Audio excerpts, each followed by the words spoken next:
Hey, what's up, everyone? It's Dr. Glenn Vo, and I am super excited to have Curran here.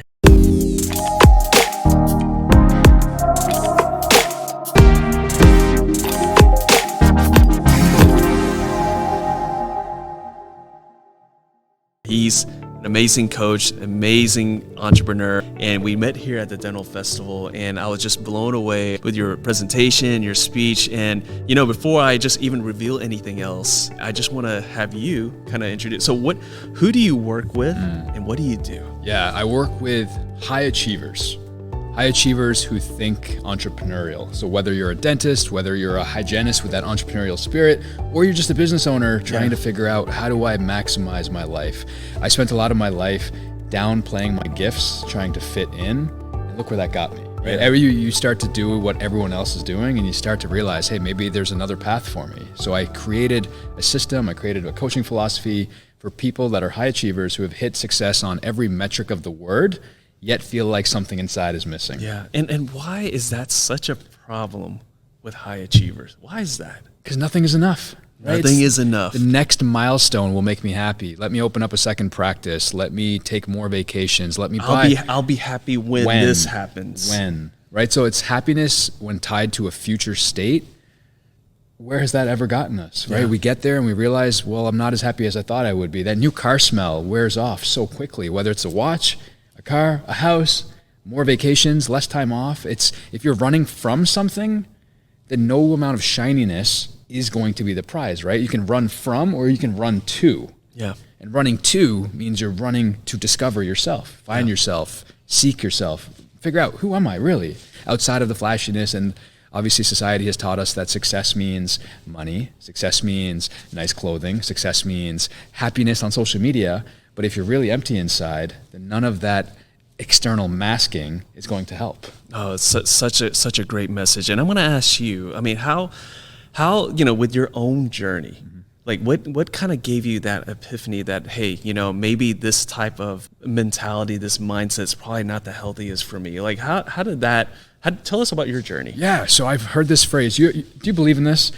you believe in hearing a phrase that could completely be a catalyst moment for the rest of your life? Yeah, absolutely. So one of those for me was, you are the average of the 5 people you surround yourself with. Oh man, that's a classic one. Classic, right? I had never heard it before until 2016, and I heard it in 2016, and I looked at my 5, and I was like, oh, I won't curse, right? I looked at my network, and I thought, oh my God, if I'm going to be the average of these 5 guys who I hang out with, then I really have to reprioritize who I'm hanging out with. And I started doing what you think you'd want to do to gain your network. I went to networking events. Yeah. And networking events, in my experience, at least where I'm from, were very transactional. We're very not relationship heavy. It was very business heavy. So you ever have this moment where someone's asking you, what do you do? And you answer the question, and they don't even acknowledge you. It's like this feeling of, well, I wonder who else is in the room, because you have no value based on what I just said. So that moment happened to me when I was in a successful 6-figure job. And I thought, you know what, I'm gonna start hosting my own events where you're not allowed to bring business cards. And dinner by dinner, and my method was, I'm going to host an invite-only dinner where I thought the conversations were gonna be about marketing and business and the sexy side of entrepreneurship, but all the conversations were about depression, mental health, suicide, immigration, wanting to quit your business, wanting to throw in the towel, really deep stuff, so that these dinners started to feel like group therapy. And dinner by dinner, I hosted over 220 dinners. Wow. Then I started doing them for companies, for lead generations, companies for enhancing team culture. And then they just evolved into retreats, 2.5-day retreats, which I do now in Mexico. So my journey was, I wanted to stop networking the old way and really wanted to make all my experiences about the people in the room. Yeah.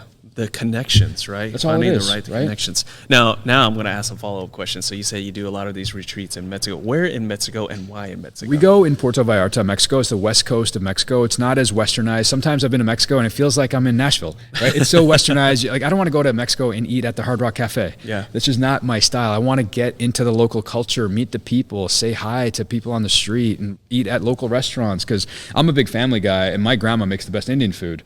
So I know that in other cultures, homemade food is food is connection, right? Food is family, food is love. So you can be thinking about a problem you have right now in life, whether it's business, personal, financial, career, anything, you name it. But sometimes getting out of your head is one thing, but getting out of your environment, meaning dropping you in a different country, your perspective changes from the moment you land, right? How many people have this feeling when they're in a plane, they feel like they can actually think. Time slows down when you're flying because there's no Wi-Fi typically, and you just have time with you and a journal maybe. So when you go to a country like Mexico and you're surrounded by other people who are there to maybe discover themselves, I've often heard just by landing in Mexico, the answers that they came looking for have been answered before they even show up to the event.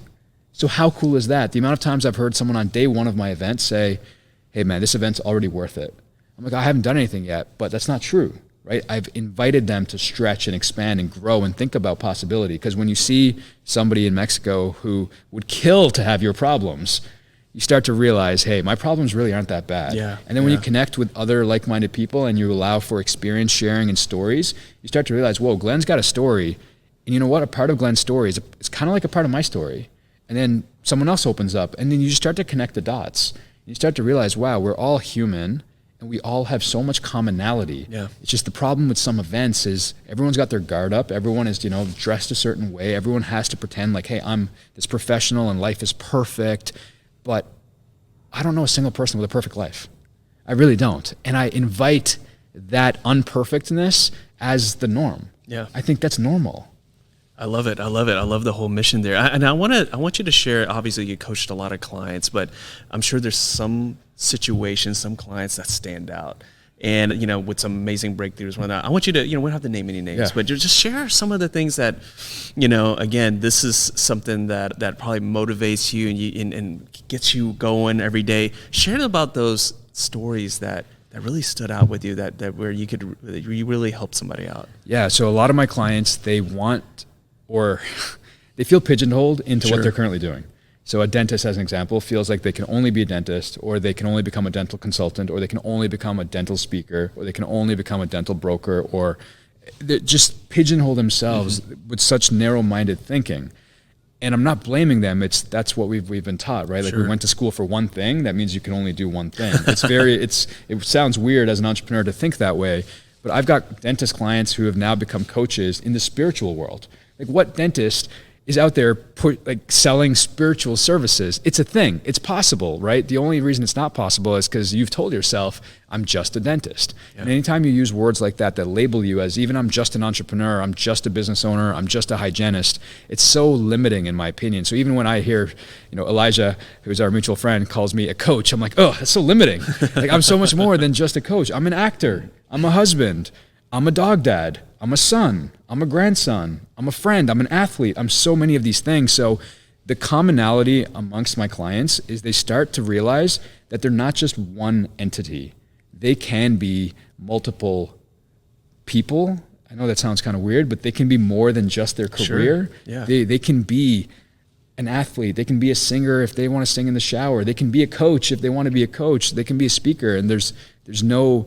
We don't bucket anyone in my world. Yeah, I love that. So for those who are listening and watching, they want to learn more. They want to do one of those retreats. They want to go to Mexico. They want to go through that whole experience. What's the best way for them to connect with you to learn more? So you can go on my website, which is my first name and my last name, KaranNijhawan.com. And we do have an application process. And the reason for the application process, I mean, you've got experience with teamwork, right? What does one bad team member do to the entire group? Oh man, they influence the rest of the group. Right, so one bad apple, I believe if everyone's rowing in one direction and you have one person rowing the other way, it doesn't matter how many people are rowing. You're still gonna slow your progress. So we have an application process where we ask you, hey, how would you rate your fulfillment 1 out of 10? What are your biggest personal roadblocks in life right now? What are your professional roadblocks right now? And what are you hoping to get out of this experience? It's a very simple application process.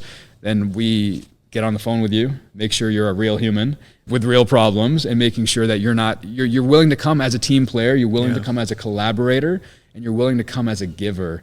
So once you apply, we get on a quick phone call, and if I feel like I can help you in your unique situation, we'll invite you to one of our next events. And if we feel like we can't, we do have a coaching program that might be able to get you ready for an event. I love that. I love that. And then when is the next event? Have you figured Next that out event yet? Next event is sold out, September 21st to 24th, 2022 in Puerto Vallarta. And then the following event is January 26th to the 28th, 2023, also in Puerto Vallarta. Hey, well, I'll tell you what, certain parts of the country in January, the weather's not too good. This is like a great opportunity. But Curran, thank you so much for jumping on. I appreciate it. Thank you, man. Guys, hey, look at it. We'll have everything in the show notes. Look it up and see what it has to offer. So thank you so much. Thank you. Appreciate it. Guys, we'll see you next time.